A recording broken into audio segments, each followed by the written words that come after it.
Hi, I'm here today with a short video about plantar fasciitis. There are some exercises that could be helpful for this in my homework series, day one, which is about the feet. But I wanted to speak to it a little bit more specifically because I believe that research has changed a little bit about it recently. It used to be thought that because it was a condition of inflammation, icing and rest were important.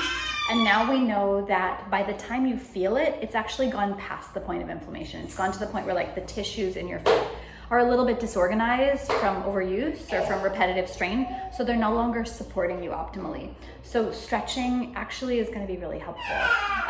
Stretching, not to the point of like pain and aggravation, but kind of, 5 minutes a day, being consistent about just sitting down at night, massaging between your toes. So kind of really digging in between each toe, massaging there.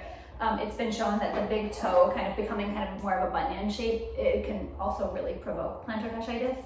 So really making sure that you're creating space in that bunion. If you do like toe spacers, those can be great.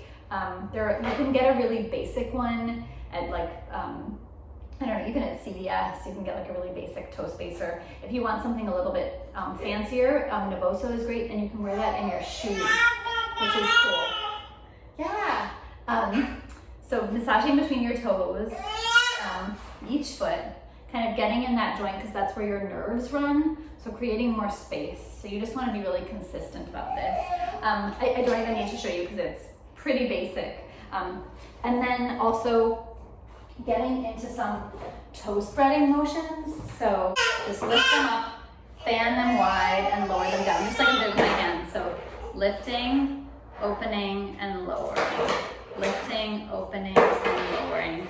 And that should really help you to kind of open up those spaces between the toes.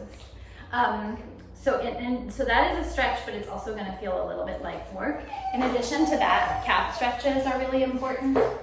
So just this simple one here, leaning into a calf stretch with a little bit of rotation.